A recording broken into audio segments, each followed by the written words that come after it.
distinguished guests, ladies and gentlemen. Hello and good afternoon from Jakarta. Welcome to FPCI GRIP's virtual public forum on Asia's energy security, the implications of the Russia-Ukraine war and the future outlook. My name is Hafiz, and I will be the master of ceremony for today's event. Ladies and gentlemen, today's forum is brought to you by FPCI, Foreign Policy Community of Indonesia, in collaboration with National Graduate Institute for Policy Studies, or GRIPS, Japan. Today, I'm pleased to welcome all participants tuning in on our channel from across Indonesia and abroad. We have attendees from Japan, the United States, Philippines, Ghana, Ecuador, Poland, Egypt, and many more. Before we continue, I would like to inform you that we also provide live interpretation from English to Japanese. So if you're joining from Zoom, you can click on the bottom right of your screen for the language options. Ladies and gentlemen, the ongoing war in Ukraine has yielded to a global energy crisis. Having inevitable impacts on the market and the geopolitics of energy, the war in Ukraine has raised intriguing thoughts and questions which I hope to see in today's discussion. As I'm sure everyone is excited to jump into the discussions, let us begin. I would like to invite Dr. Dino Patijalal, the founder and chairman of FPCI, to give his welcoming remarks. To Dr. Dino, the floor is yours. Thank you very much. I want to welcome everybody to the fourth FPCI GRIPS virtual public forum titled Asia's Energy Security, the Implication for Russia-Ukraine War and Future Outlook. But first, I want to say congratulations to our Japanese friends because you did very well in the World Cup.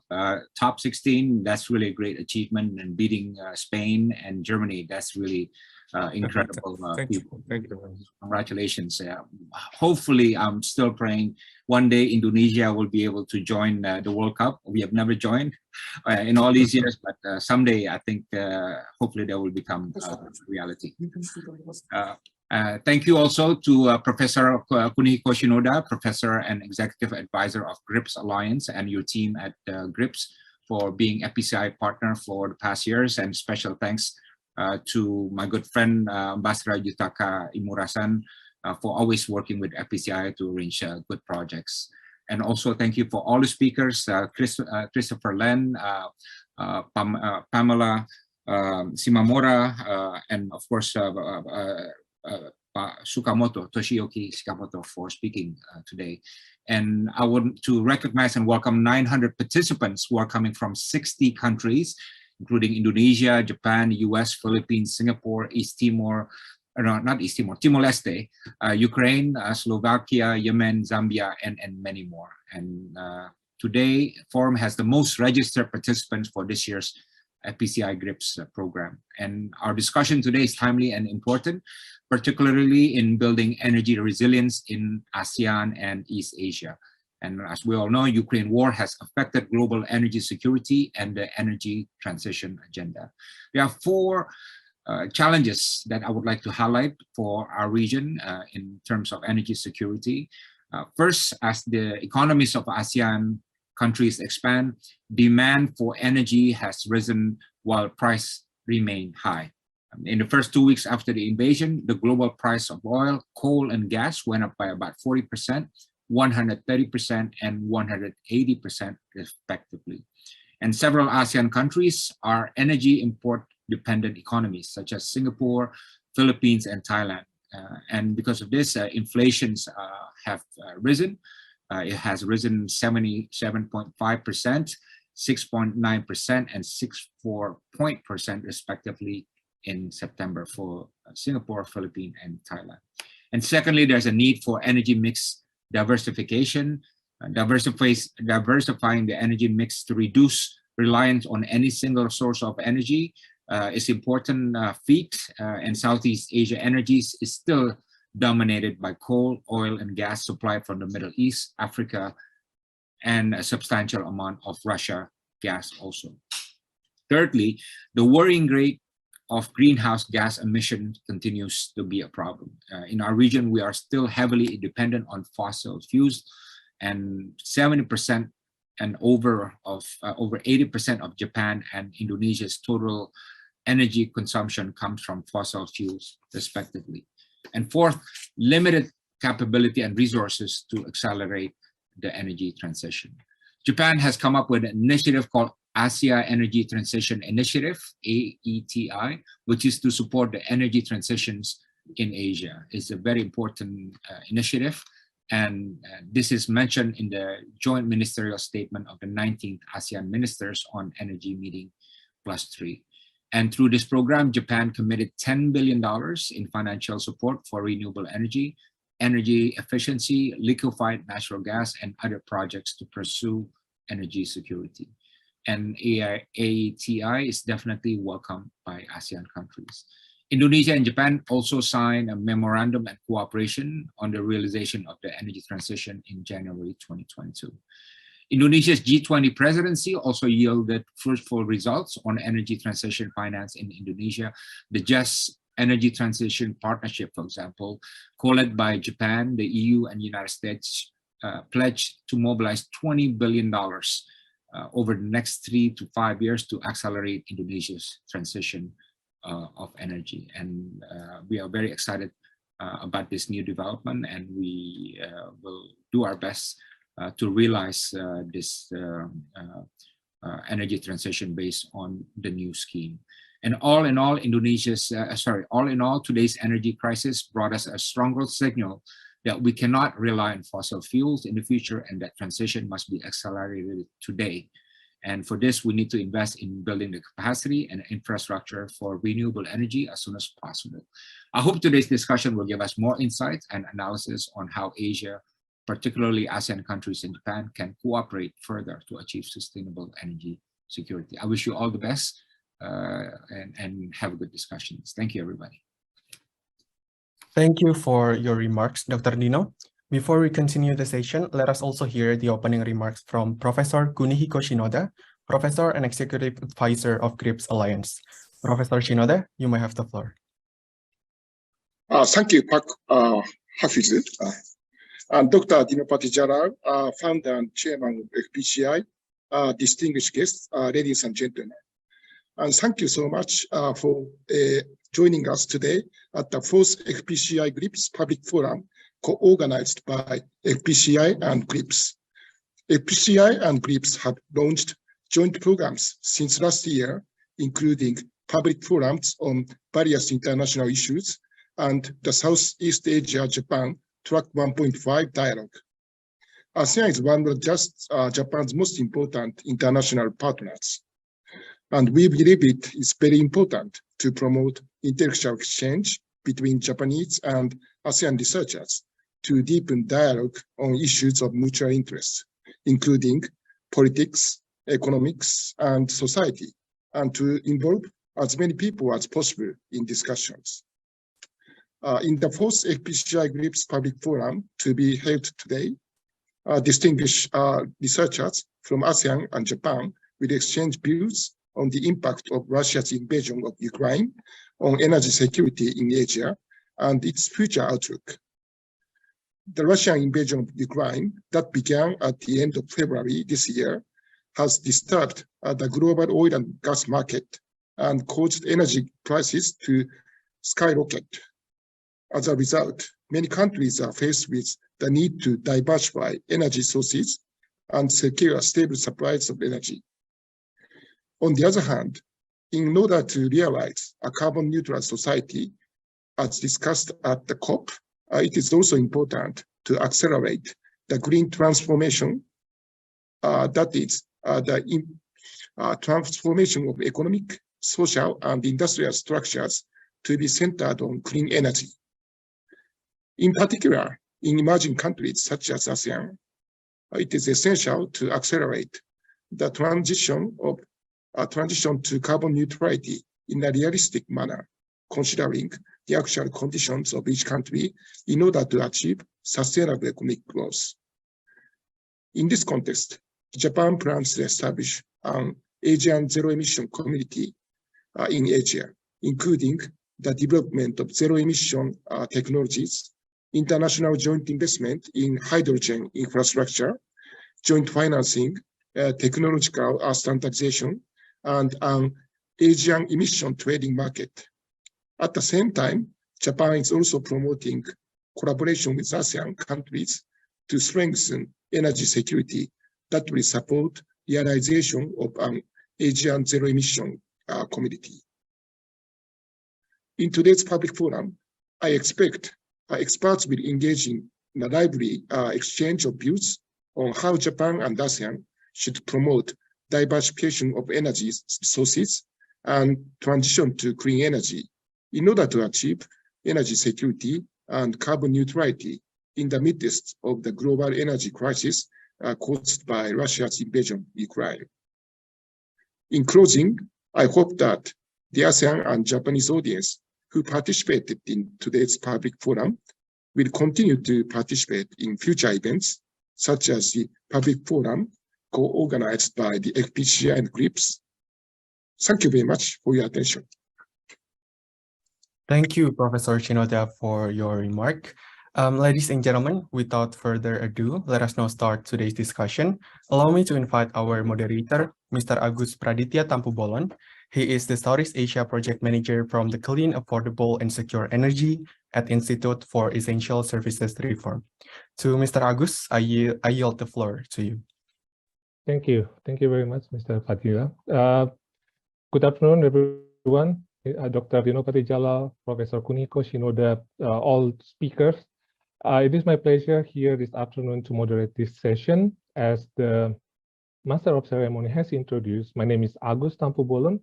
I'm currently a project manager for a project called CASE, a Clean, Affordable, and Secure Energy for Southeast Asia. So this topic is really relevant to the work that I'm also managing to my project.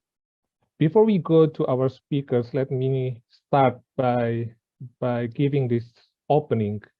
So many Asian countries relies on fossil fuels, mostly imported fossil fuels, as Dr. Dinopati Jalal has mentioned in the opening speech.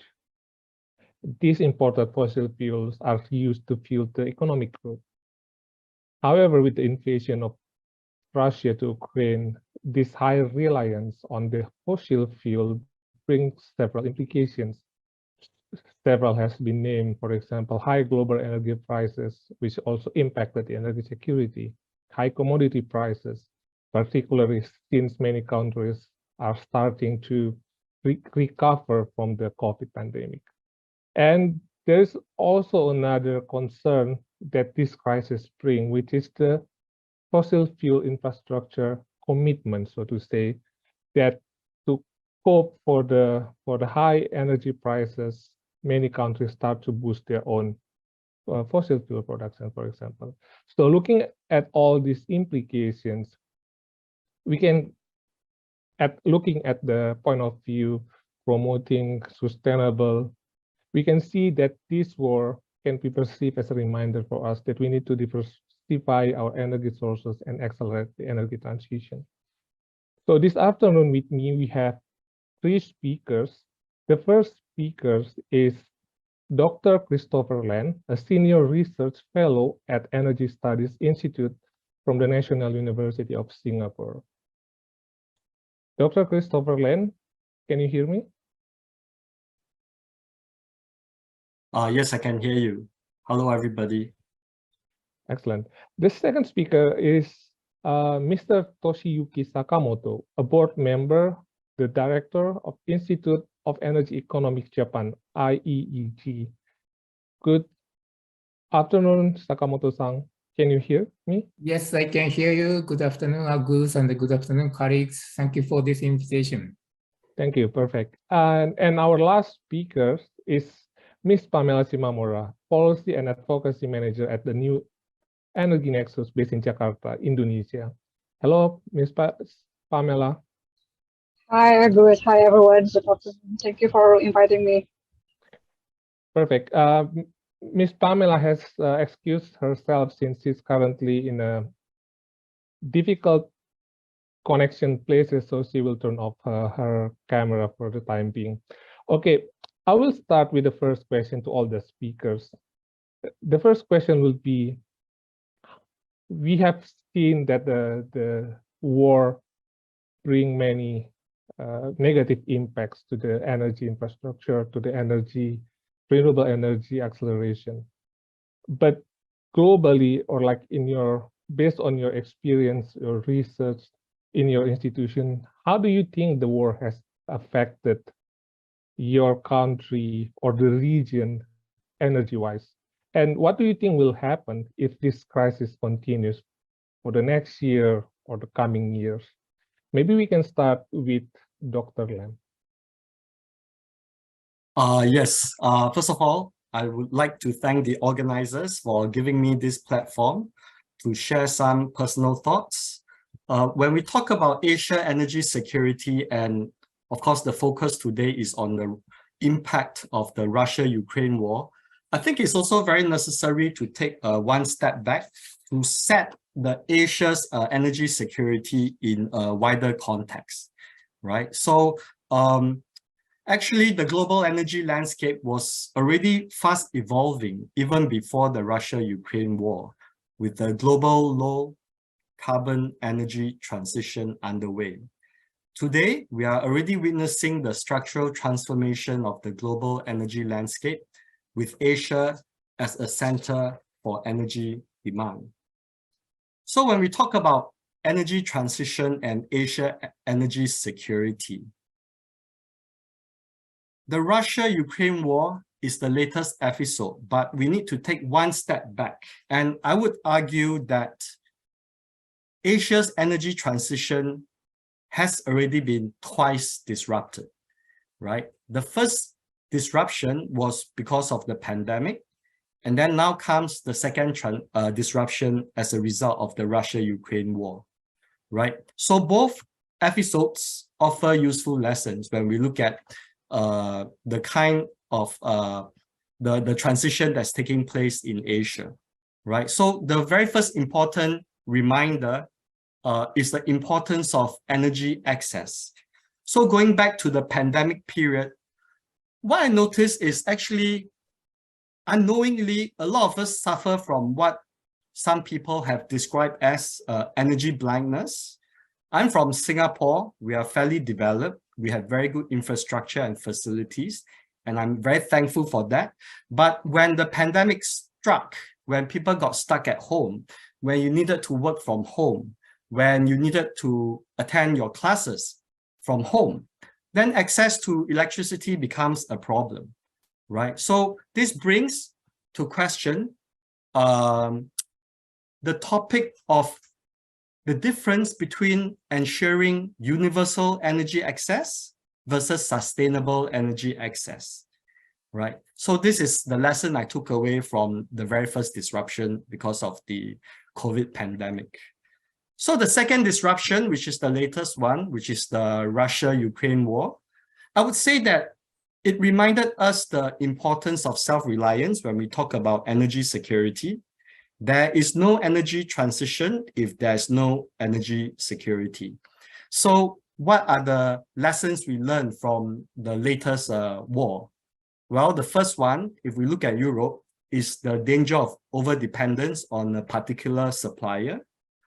Second one, as we see the war unfold, we also note on the ground the vulnerability of critical infrastructure, right? So, you know, power stations are being hit, winter is coming, people are left without power, and things are very uncertain on the ground.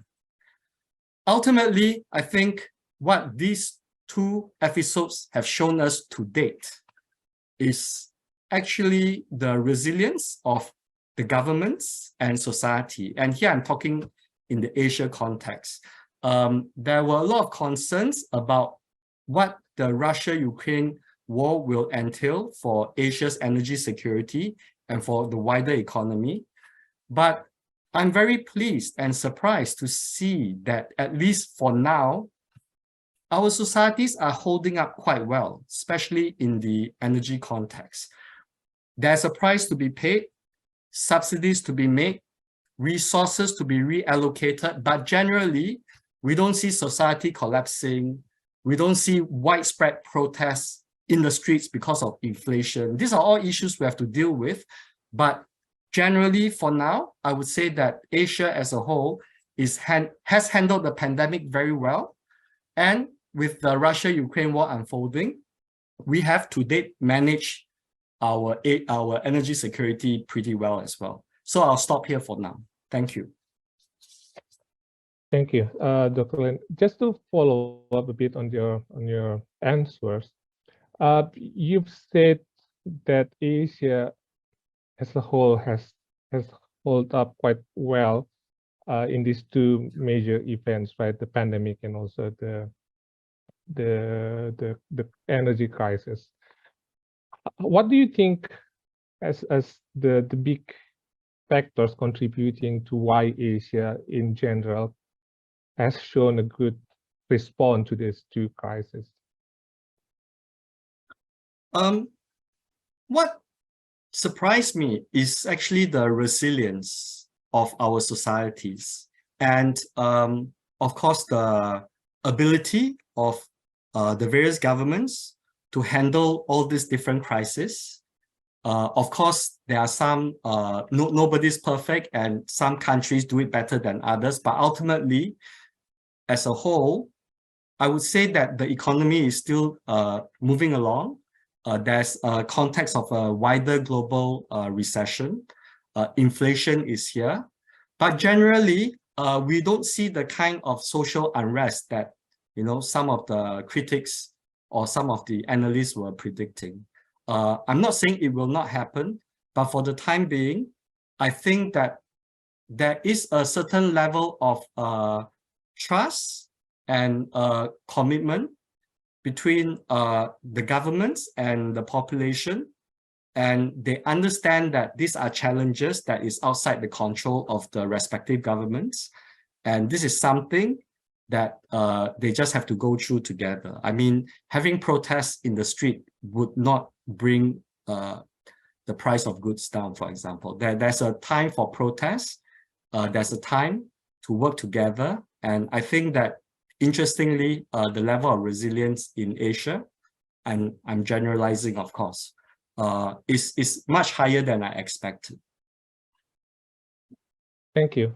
Now I'll go back to Sakamoto-san. If you can please elaborate your answer to the first question that I asked.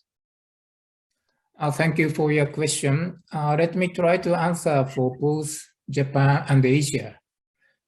For Japan, obviously, Ukraine crisis, we clearly recognized once again importance of energy security. The price of electricity went up by 20 or 30% compared with 1 year ago, and it will further increase. Also, another important event happened on March 22nd in Japan. 1 week before that, there was a big earthquake in the eastern part of Japan, which damaged our existing thermal power plant, gigawatt class. Then March 22nd came. It was very cloudy. It was very cold. The cold weather increased the electricity consumption, but the gigawatt class thermal power plants were not operating. And the cloudy weather, there was a very little power generation from solar power. So on that day, March 22nd, we were about to face the rolling blackout once again in Japan for the first time since 2011 Fukushima accident. So those events, through those events, we clearly recognized once again importance of energy security. And because of that, the Japanese government changed its policy on nuclear.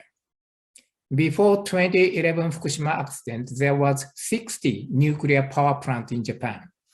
At this moment, only 6 nuclear reactors are now being operated in Japan.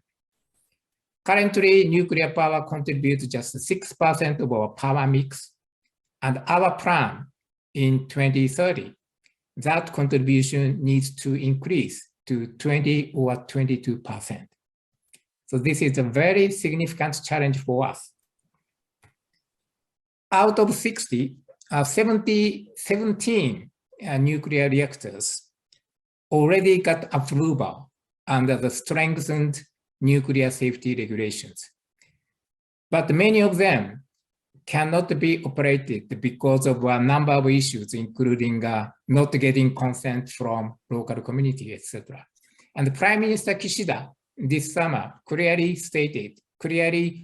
expressed his strong will to resume all of these 17 nuclear power plants. And more importantly, he instructed officials to consider the extension of operational life of nuclear reactors. At this moment, currently, the lifetime of nuclear reactor in Japan is 40 years, plus 20 years if approved. And the Prime Minister considered extending further these nuclear power operational life. And even more importantly, he instructed officials to construct new nuclear power plant in Japan, next generation innovative reactors. The construction of new nuclear power plant in Japan has been a taboo since 2011 Fukushima accident. But because of the Ukraine crisis, because of the more recognition on the importance of energy security, the Prime Minister decided to raise this issue. And it turned out to be popular among Japanese people. Majority of the Japanese people, in particular younger generation, are supportive for restarting nuclear power plant and also constructing new nuclear power plants. So that's what happened in Japan. And for Asia, as Dr. Dino pointed out in the beginning, the natural gas price increased and the coal gas increased. This was triggered by Europeans' purchase of LNG, I think. Well, for example, US origin LNG used to be destined to Asia. The 50%, half of the US origin LNG came to Asia 1 year ago. It's now just 23%. So Europe is purchasing LNGs all over the world at much, much higher price. And I heard ministers from ASEAN countries like Thai, Singapore, Philippines, Indonesia, all say that they would need LNG for energy transitions. So I do believe that a more upstream investment of gas is necessary, and also middle stream or downstream investment for ASEAN countries to utilize natural gas would be needed. Otherwise, many countries will come back to coal. There is some signs in China and India. We calculated India and China's domestic production of coal as well as import of coal and compared 2021 and 2022. Both countries, China and India, increased coal consumption this year. So this may not be somehow permanent trend unless we increase upstream investment in natural gas. So I will stop here. Thank you. Yeah, thank you, Sakamoto-san. If I can ask a follow-up questions to your answers. You mentioned that Japan has started to look at build a new nuclear reactors or restarting nuclear reactors as well as I've read, but also investing in gas infrastructures, if I'm not mistaken. So this is to generate electricity, I would assume. How about the other sectors that also requires energy? What is the plan in Japan? How it looks like if Japan wants to reach the net zero in 2050, if I'm not mistaken, for Japan, right? Yeah, electricity sector, power sector, rather easy to decarbonize. There is a solutions, the renewables and CCUS, nuclear, etc., etc. What is difficult to decarbonize is the heat use of industry, the steel, cement, and paper and pulp, etc., they need very high temperature heat, which cannot be produced by electricity. So for those purposes, we need to introduce hydrogen or ammonia. So in order to address such hard to abate sectors, we intend to facilitate first research and development. Hydrogen-based steel producing is not commercial at this moment. So first of all, we need to facilitate the research and development. Then we will be investing those technologies. And we have a plan. We will be issuing 20 trillion Japanese yen GX, Green Transformation Transition Fund, a transition bond. The government will be issuing 20 trillion Japanese yen bond to facilitate investment in low carbon technologies. That is quite significant, 140 billion US dollars. That investment, 20 trillion Japanese bond, will lead to 150 Japanese trillion yen investment in total, both for public and private, which is 1.1 trillion US dollars. So that is a plan.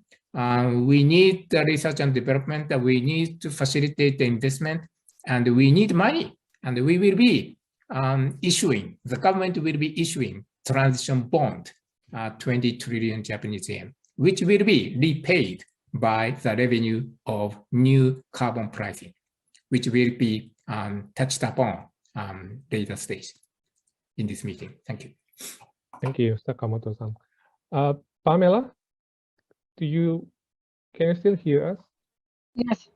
Thank you, Agus. Yeah, I think the most noticeable impact of the war on most people is that energy prices are rising. And I think it's also worth noting that it is always the low-income households that are hit the hardest by increased energy prices, as they spend a bigger share of their income on energy than the well-off. And of course, soaring energy prices have significantly increased living costs for everyone. And in the Indonesian context, high energy prices, I think, have increased energy subsidies to a new record. This year alone, we have spent like 520 trillion Indonesian rupiahs, or more or less, it's about like 35 billion USD for energy subsidies.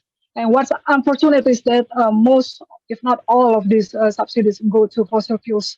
And specifically for gasoline subsidies, for example, 80% of subsidized gasoline is actually enjoyed by the wealthy instead of the poor. But on the other hand, the war also, I would say, is an opportunity for Indonesia because, as you know, Indonesia is coal, the largest coal exporter actually right now. So when more countries are reopening their coal-fired power plants, of course, it means that coal demand is increasing, and many people in the coal industry in Indonesia is really happy about the situation overall.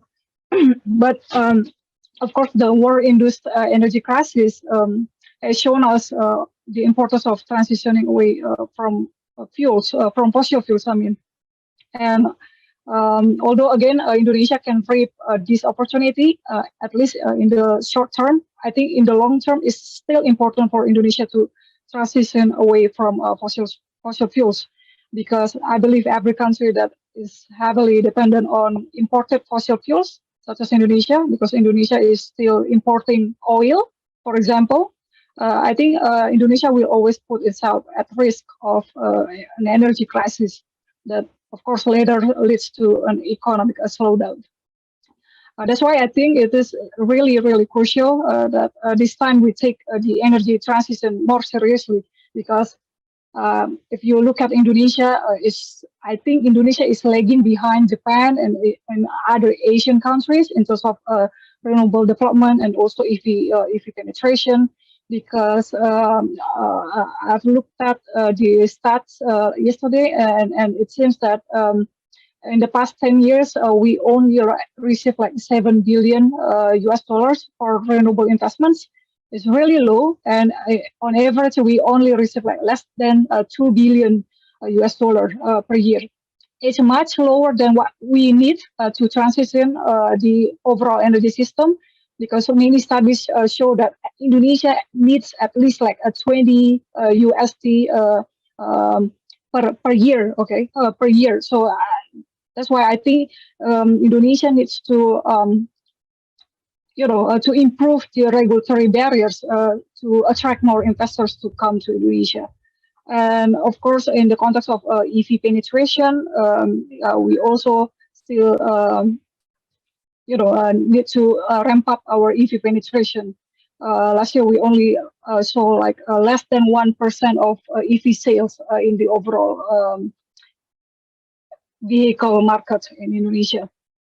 So again, I think we need to reduce our fossil fuel consumption and increase EV penetration and renewable energy intake to free us from current and also future energy insecurity. And of course, to prevent climate catastrophes from happening.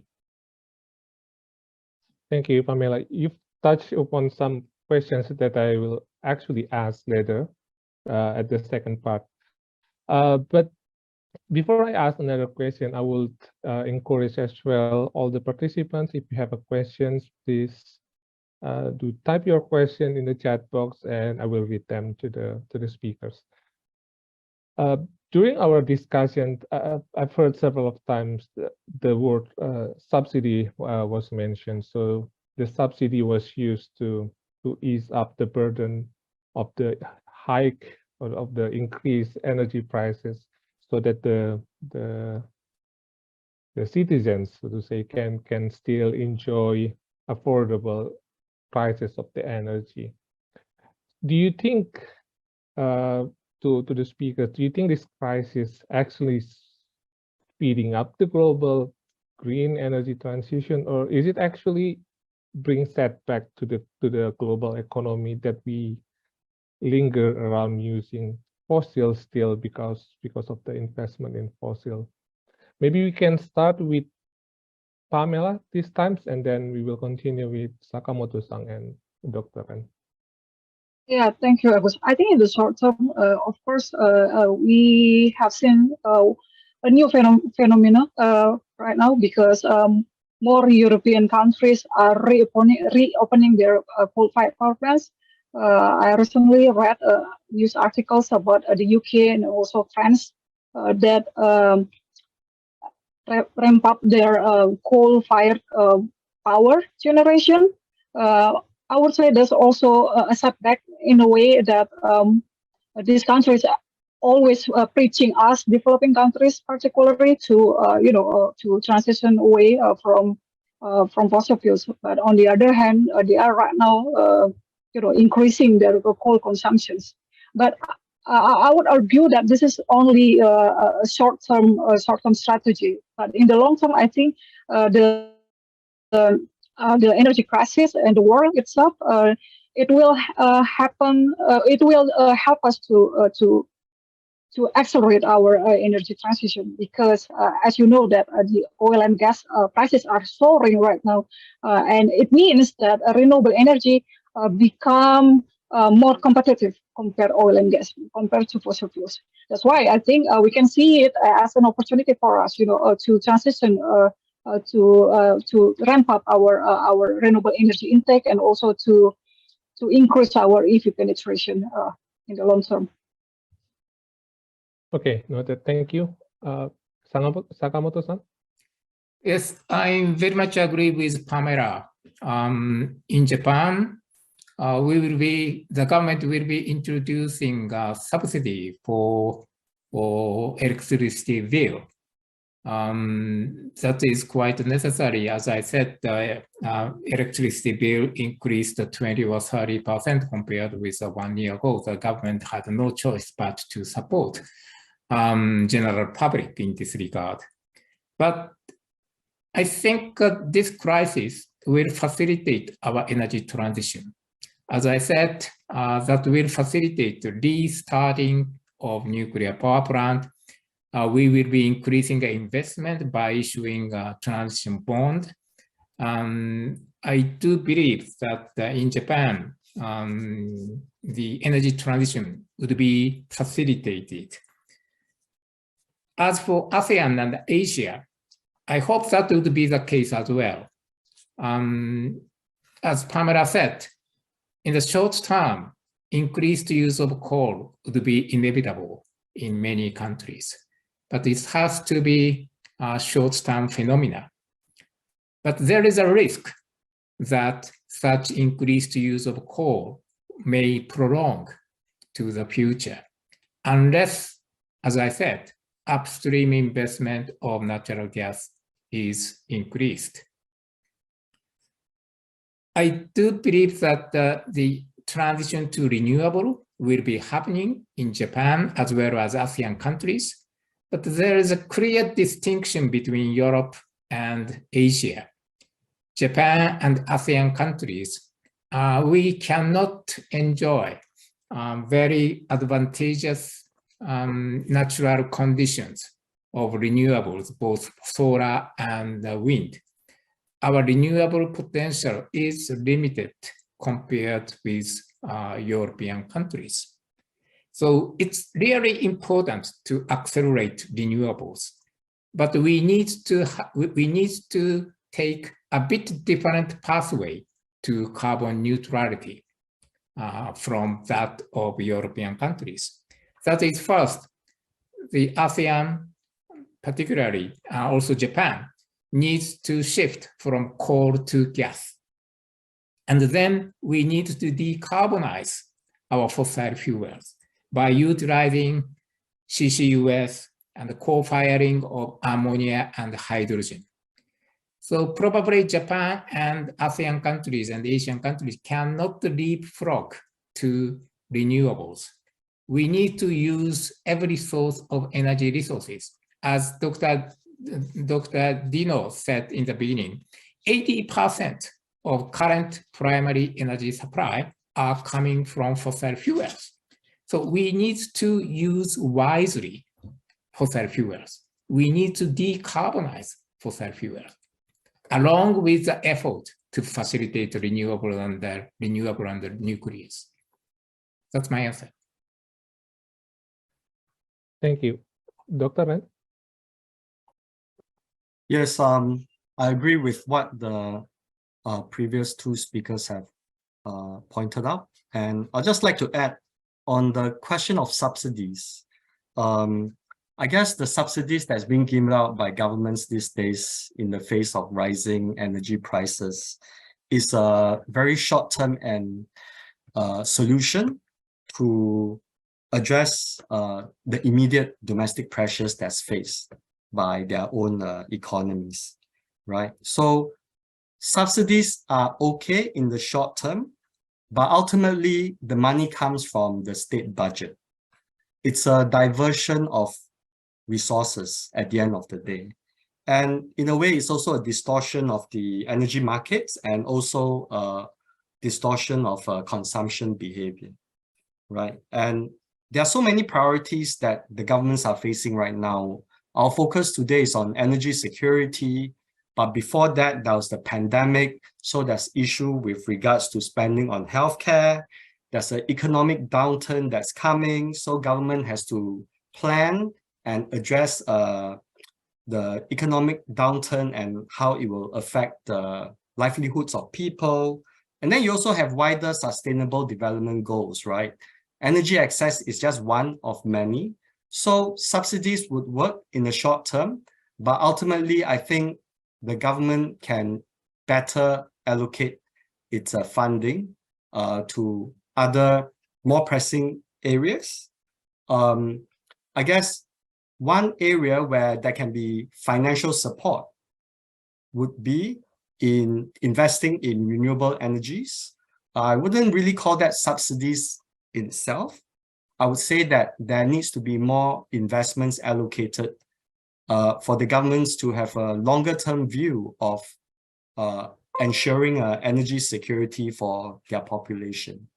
Thank you. Thank you. Since many questions in the chat, so I'll try to pick some questions from the chat. So the first question came from Edward Olim. So the summaries of the question will be like, countries like China has become more relevant players in the renewable energy sector.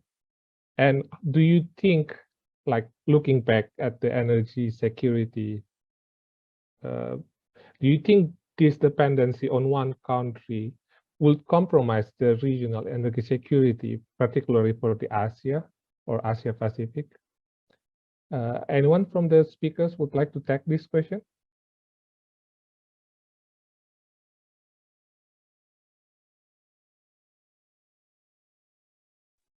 Maybe I can give it a quick shot. I couldn't find the question in the chat, but the basic question is about over-dependence on a single source, right? So Yep. as we can see, over-reliance on any single actor is not a very wise thing to do. Sometimes it's not because the actor has bad intentions, but sometimes these countries, these suppliers, they have their own domestic circumstances. For example, I'm not using the example of energy here, but if you look at the global supply chain, when China went into lockdown, a lot of the manufacturing items that were produced in China were disrupted. So I think what we are heading towards is a kind of a new thinking where diversification is the word of the year. You need many sources, you need supplies, supply chains. That supply chains used to be based on just-in-time kind of deliveries, and people are now looking more in ensuring that they have adequate supplies of whatever it is that they need. So we're moving from just-in-time to just-in-case, right? So again, just to summarize, over-dependence on a single country is not a good idea because beyond the economic cost, it may be very attractive in some cases, but there are potential disruptions that may come into play. Thanks. Thank you. Sakamoto-san, do you want to add? Yes, I just would like to make a brief comment. Depending on a single source or a single country poses a significant risk. This is the lesson we learned from Ukraine crisis. I heard that in G7 meeting this year, the German delegate said that they made historical mistake in energy policy. That means over-dependence on Russian gas. So we need to diversify, as Agus said. And, but this is a catch-22. There is a trade-off between diversification and economic efficiency, or on-time delivery, etc. This is the case for critical mineral as well. The critical minerals, we have a very limited sources of countries to supply critical minerals. And also when it comes to processing, China is dominant. And we are making every effort to diversify in order to reduce the risk of supply chain disruption. But again, there is a trade-off between diversification and economic efficiency, but we need to pay some cost in order to ensure energy security. Thank you. Pamela, do you want to take on this, or? Yes, I just want to add a little bit.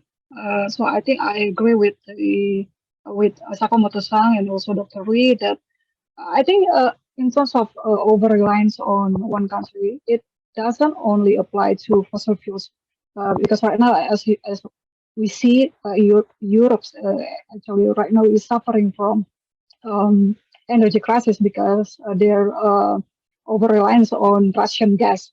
But the same thing applies to renewable energy because if we are heavily reliant on supply chain from China, I think in the long term it will be also too risky for all of us.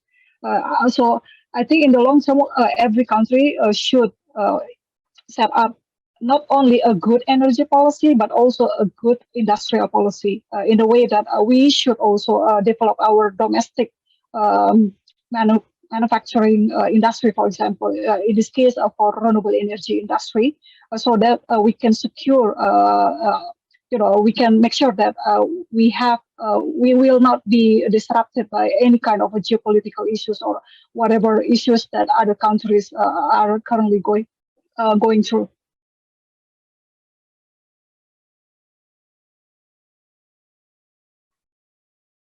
Pamela, are you still there? Yes. Yes. Okay. Can you hear Sorry. me? Okay. Yes. I thought I lost you. Okay. Since you're mentioning about that, I just would like to deeper into this, the ability of each country to produce the necessary technologies to produce electricity or to generate energy for their own consumption. In the case of Singapore, for example, can you elaborate more? I mean, like looking at Singapore in terms of the size itself, in meeting the future energy demand, how would Singapore plan would look like to be energy independent from other countries, but also maintaining, reaching the Paris Agreement target, for example? I guess that question is for me. I don't think Singapore can achieve energy independence. We are a small, resource-constrained country and very energy import dependent. And of course, being urban, city, state, having a secure and reliable energy supply is critical for Singapore's survival and economic competitiveness. So right now, majority of our consumption is through natural gas. We are moving towards LNG, but in the longer term, Singapore is looking at energy imports, specifically electricity imports. Singapore intends to import up to 4 gigawatt of low carbon electricity by 2035. And that will make up about 30% of Singapore's electricity supply. So that import will be coming from our neighbors. That is one. And then the other aspect is Singapore is very interested in hydrogen. So we believe that hydrogen could supply up to half of Singapore's needs by 2050. But I mean, this is depending on the technological developments and the development of other energy sources. So we are also trying to diversify, but Singapore is quite a unique case in this because of our size and because of us being resource constrained. Yeah, I'll stop here. Thank you. Thank you, Dr. Len. I'll read another question from the participants, but I will try to add to the question that I've prepared as well, since it can be linked together. So this is about the increase of electricity consumption, basically determined by the increase of the need from the citizens, from the people that lives in the country. How do you think, or like, how do you see the role of energy efficiency in the future?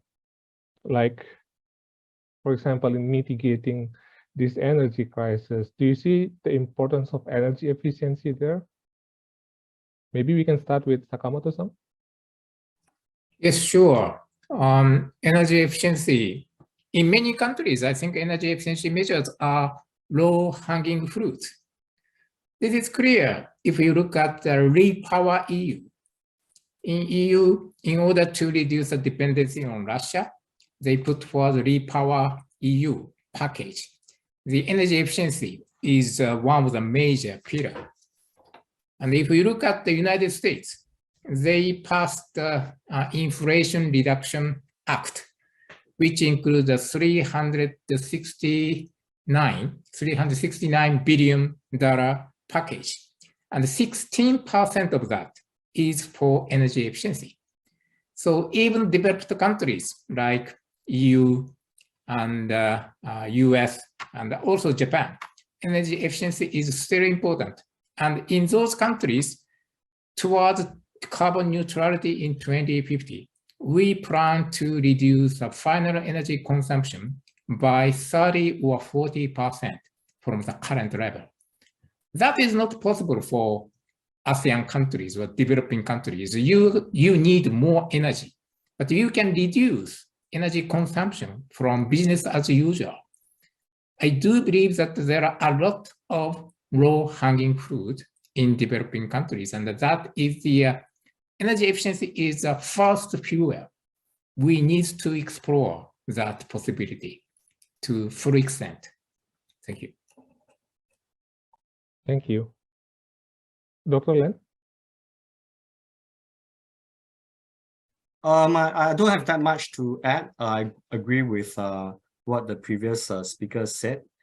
In terms of energy efficiency, I think there's a lot more to be done in terms of our use of air conditioning, the kind of equipment we run, and just being mindful of at our local personal level, at the individual level.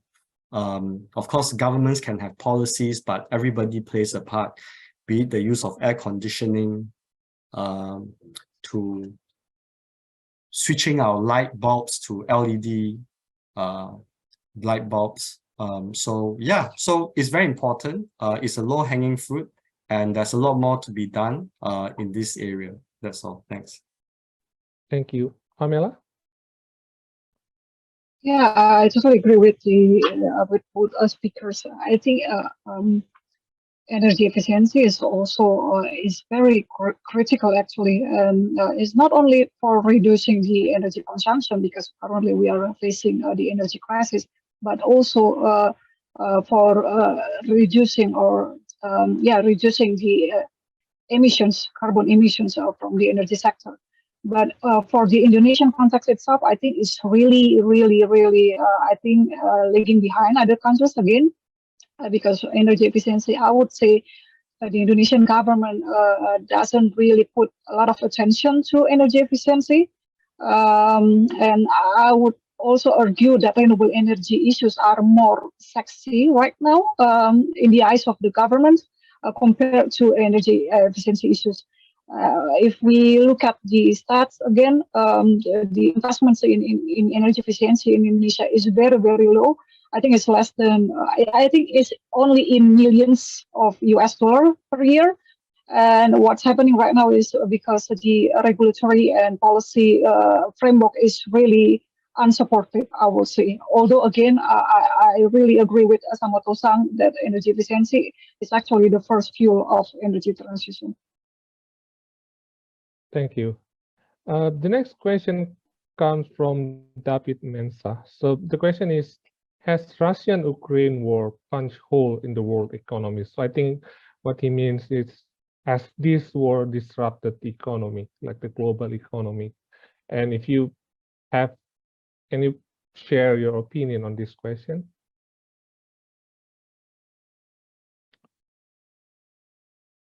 Sakamoto-san or Dr. Len or Pamela? Yeah, of course. This crisis disrupted the global economy in a number of ways. And first and foremost, the increase of energy price, starting with natural gas followed by coal. And also we need to diversify energy sources, not only gas, coal, probably nuclear resources, uranium as well.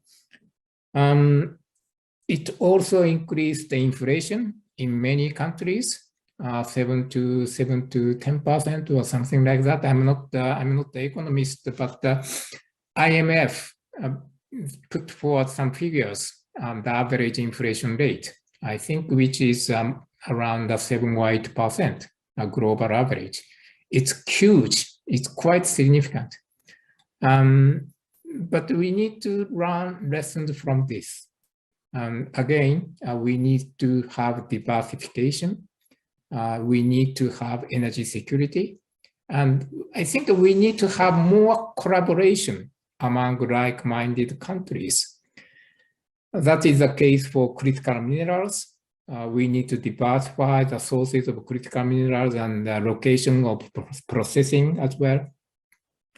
And also, in case of Japan, we intend to import hydrogen or ammonia from the third countries. This is because our renewable potential is quite limited in Japan. So green hydrogen and green ammonia is very costly if they produced within our country. So we intend to import green or blue hydrogen and ammonia. That requires a collaboration with third countries, in particular with ASEAN and the Middle East, wherever. Thank you. Thank you. Dr. Lin? Well, I've mentioned the importance of self-reliance as a result of the Russia-Ukraine crisis. And I think that sort of a silver lining that came out from this crisis is that it has accelerated the shift away from fossil fuels, with countries looking more seriously, investing more in renewable energy systems as a means to help them diversify and to help secure their own energy systems. We may not see the results right away, but in the medium to long term, I think the results will be quite visible. The whole emphasis on diversification, the diversification of suppliers, diversification of fuel types, and the general direction is towards renewable. So I think that is a good sign. Yeah. Thank you, Pamela. Do you have anything to add? I didn't hear you clearly. Could you please repeat the question?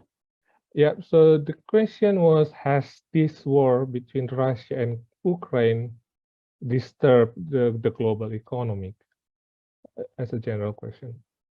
Oh, okay. Well, I think I don't have anything to add on this because the previous speakers have, I think, have explained it perfectly. Mm-hmm.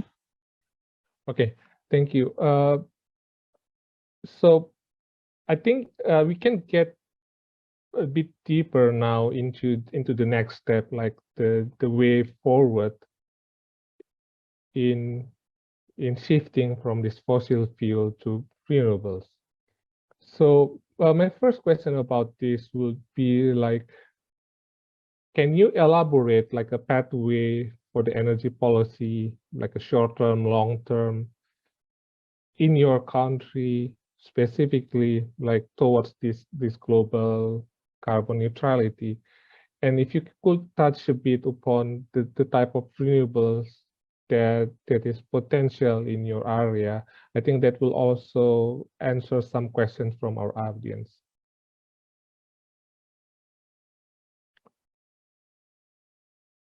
Pamela, do you want to start with this one? Sure. Yeah, I think I can explain this in the Indonesian context. I think in the short term, Indonesia should improve the regulatory and policy framework that is currently is a main barrier to energy transition in Indonesia. As you know that we have this huge renewable energy potential actually in this country, particularly solar energy. But what's happening right now in Indonesia is really, I think, it's really bad because solar PV investment is very low and it's lagging behind other countries. And it is because of our state-owned utility, PLN, is really hesitant to integrate this so-called intermittent renewable energy into the grid.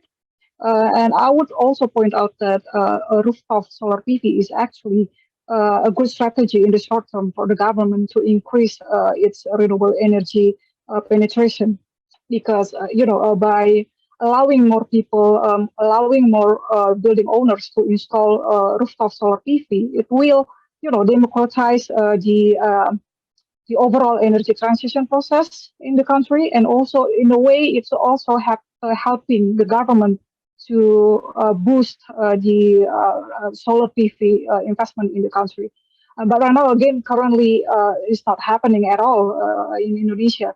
many people complain about the situation because most of the time PLN blocks them to install rooftop solar PV because PLN deems that rooftop solar PV will reduce their revenues.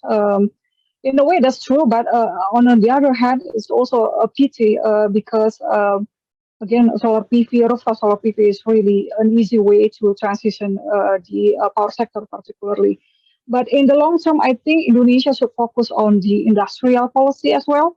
As I mentioned earlier, a good energy policy is of course is really crucial. But at the same time, a good industrial policy is also really crucial, particularly in an increasingly uncertain world right now.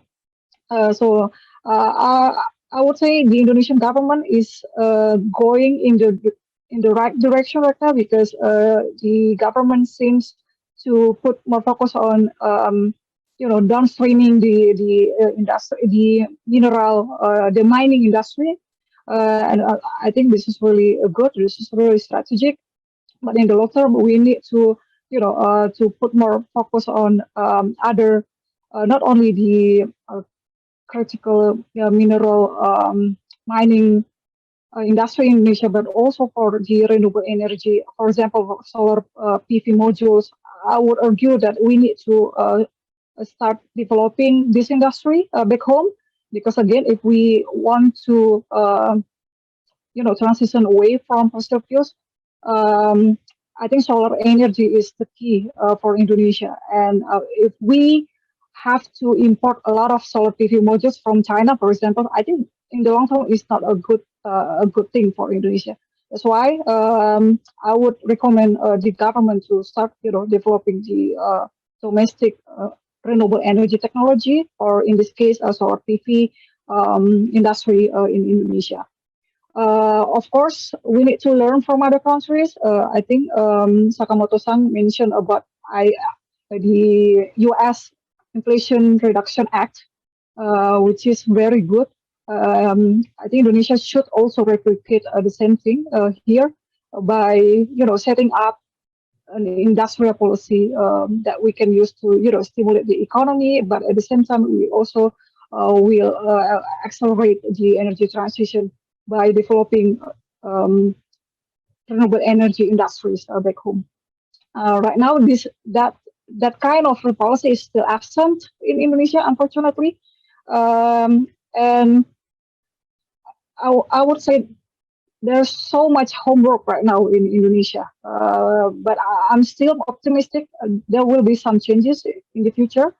But again, we need to put more pressure on the government to to make things get done. I think that's all from me. If you could add a little bit, Pamela, like what will be the short term, in your opinion, what will be the long term? Just briefly, if you could add. Yeah. Well, I think I have mentioned that earlier. I think in the short term, we should improve the regulatory framework. In a way, we need to attract more investors to come to Indonesia, because currently investors are in the mode of wait and see, because they don't really see any major changes in the Indonesian energy sector right now. Although recently the president actually enacted the presidential regulation on renewable energy tariffs, but the tariffs themselves are not really attractive at all, actually. So there is mixed reactions to the recent government's policy. That's why I think we need to improve that situation.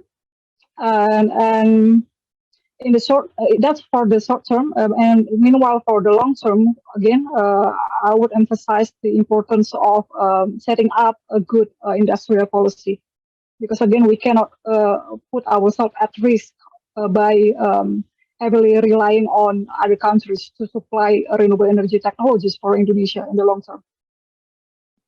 Thank you, Pamela. Dr. Len, and if you and also Sakamoto-san later on could add a bit about the potential of the solar PV rooftop in your respective countries. That would be wonderful. Thank you. Okay, so solar. Well, first of all, as I mentioned, Singapore is a small resource constrained energy import dependent country. We are very small, so there are no big rivers. So hydroelectricity is out.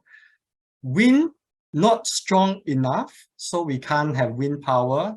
Tidal, we have very busy waterways, so not very practical in the context of Singapore.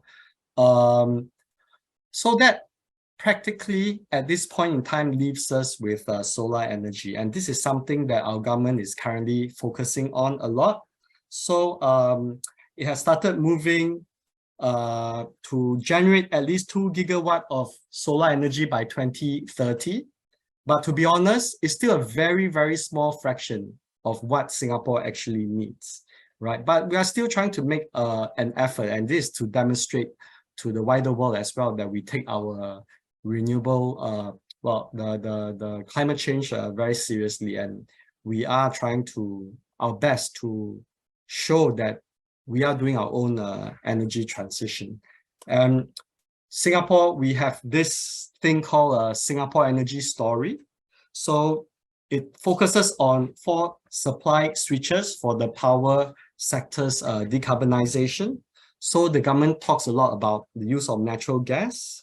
As I mentioned earlier, the use of solar power, the emphasis on regional power grids. That's something that's looked into very seriously, as I've mentioned earlier. And then also looking at technology, looking at emerging low carbon alternatives. What is out there in the foreseeable future holds promise, and hydrogen is one of them. And in the wider context beyond energy security, our government is also quite focused on the notion of sustainability. So we have this thing called a Singapore Green Plan. There are a lot of details to it. I don't want to go too much into them, but there are about 6 pillars. One is the emphasis about city in nature. So the government wants to ensure that Singapore has green, livable, and sustainable homes for Singaporeans. There's a talk about sustainable living. So they want to strengthen green efforts in schools, in communities, and then to cultivate a green mindset among the citizens to reduce waste and consumption. Then there's what we call the energy reset. We are looking at cleaner energy vehicles, greener infrastructures and buildings, sustainable towns and districts, use of green energy. And then beyond the use of energy itself, there's also talk about a green economy. Singapore is trying to create more sustainable sustainability jobs as an engine for growth, right? And there's a lot of new investments to be carbon and energy efficient. And then there's also talk about a resilient future. It's about safeguarding our coastlines against rising sea levels. Because Singapore is an island, sea level rise poses an existential threat to Singapore. And then we also talk about safeguarding our food security with climate change affecting the production of food. Trying to keep Singapore cool, because Singapore is an urban city. So urban heat is a big issue, and the government is trying to find ways to cool the urban areas down. And then finally, there's the emphasis on green government. So the best way to demonstrate commitment is by having our government demonstrate their own efforts. So the public sector has a number of initiatives to demonstrate sustainability. I don't go into all the details, but I would say that Singapore has quite a holistic plan in terms of securing its energy security and in terms of trying to push forward a sustainability agenda. Yeah, thanks. Thank you, Dr. Len. Sakamoto-san? Yes, let me first answer your question on solar or other renewables in Japan. The renewable is very important for Japan as well. Renewable currently contribute 18% of our power mix. And our plan in 2030 is to increase it to 36 to 38%. So we will be doubling the power generation by renewables towards 2030. But Japan is a very mountainous country. We have very limited flat area. If you calculate solar panel installation per flat areas, that figures is Japan is the highest. You may consider that Germany is a green country, but when it comes to solar panel installation per flat area, Japan is the most advanced, which means, we have developed much of the capacity of PV installations. But again, we will be making every effort to increase the renewable contribution. And back to your question, the path to new energy policy to achieve short-term and long-term goals. Let me address first short-term. In Japan, as I said, restarting nuclear power plant is a very good short-term solutions. Restarting existing nuclear power plant would be the cheapest way to produce low carbon electricity. And when we look at ASEAN countries or globally, I think short term, as I said, energy efficiency is very, very important.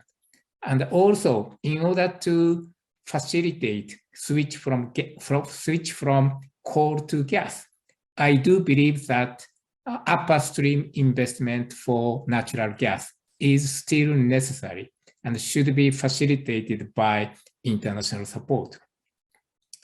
And for the long term, I would suggest to ASEAN countries that the roadmap for carbon neutrality be developed. Dr. Dino in the beginning mentioned 80 Asia Energy Transition Initiative. This is a Japanese government initiative to support energy transition in Asia, in particular ASEAN. It has 5 pillars, and the first pillar is first and foremost to assist developed ASEAN countries develop their roadmap for carbon neutrality. And my institution, Institute of Energy Economics Japan, together with AREA, Economic Research Institute for ASEAN and East Asia, are assisting to develop the roadmaps for carbon neutrality for each of 10 ASEAN countries. We are using an economic model that is to minimize the total energy system cost towards carbon neutrality. I think if we have such roadmaps, that could help you develop industrial policies as well, which was mentioned by Pamela. And I believe that's a very, very good point and important. And also for long term, the carbon pricing would be important for Japan and the ASEAN countries as well. As I said before, Japan will be belatedly introducing carbon pricing, both emission trading and a levy on carbon. As I said, the Japanese government will be issuing 20 trillion Japanese yen bond, but they have to be paid back in the future. In order to pay it back, we need revenues, and the carbon pricing would create such revenues. And in ASEAN, Singapore has already put in place carbon tax. The rate will be increased towards the future. And Indonesia developed a legal framework for cap and tax for coal thermal power plants. And also Vietnam developed a legal framework for domestic emission trading. I think for longer term, carbon pricing would be a very important policy tools for both Japan and ASEAN countries. Thank you. Thank you, Sakamoto-san. We have around 5 minutes left in our discussion sessions. Maybe before we close, I would like to apologize to all the participants. If you have a question, please do type, since we cannot accommodate if you ask the question directly. And there are still many questions left and unanswered. But before we close, I would like to get, since the title of our discussion is about the future outlook of the Asia energy, if you can give a close statement in terms of how do you see the future outlook of the clean energy in Asia as a general or in your country in particular? That would be wonderful. Maybe we can start with Dr. Len, followed by Pamela, and then we'll be closed by Sakamoto-san. Thank you. I'm sorry, can you repeat your question again? If you could please explain or elaborate, how do you see the future of the clean energy outlook in Asia as general or in your country in particular?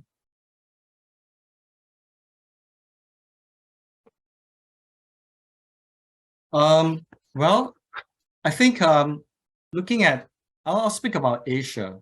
I think that we see a number of drivers of change for the Asian energy transition, right?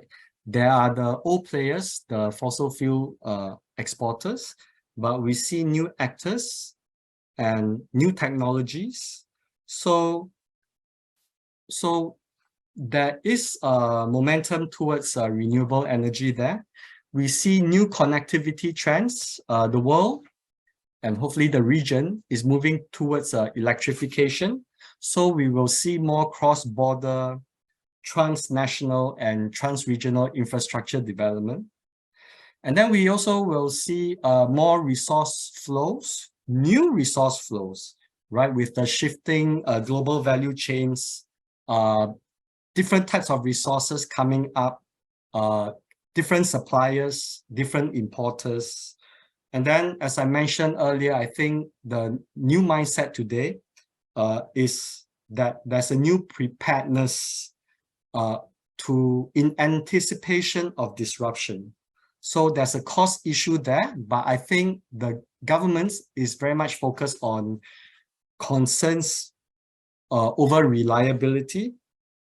So the market will still work, but the government will have a bigger role to play in managing energy security of the different countries. And of course, with all this, we have also been witnessing kind of new challenges in the geopolitical space. There's this new round of clean or green energy diplomacy. We see it among with the Americans, with the Japanese, with the Chinese. I wouldn't say that they're competing, but I would like to see more collaboration between these major actors so as to avoid duplication of resources, to have a better coordination of their investments, so that there can be a more holistic view of development of the Asian region. So yeah, I'll stop here. Thank you very much, Dr. Len. Pamela, Simamura? Yes, thank you, August. I think for Indonesia, I would split it with the power sector and also the transport sector. For the power sector itself, I think if the current trend continues, the outlook is not so good because, as I mentioned repeatedly, that the policy and also regulatory framework is not that supportive. And we need to change that, of course. But again, it's really hard to predict the future because Indonesia is, well, in 2 years we are going to have like the presidential elections, and anything can happen, you know. So it's really hard to predict. But I would say if the Indonesian government next year will make major changes, I think the trend, of course, can turn around. And for the transport sector, I think it's better than the power sector because recently the government announced that they will provide some kind of subsidies to purchase electric vehicles. For example, for electric motorcycles, the government will subsidize around $400 for each vehicle, which is really good, you know. So I would assume that next year the EV penetration will increase, you know, due to these subsidies. But in the long term, I would say is still optimistic. The outlook is still optimistic because the Indonesian government definitely is already committed to climate target and net zero target by 2060 or sooner.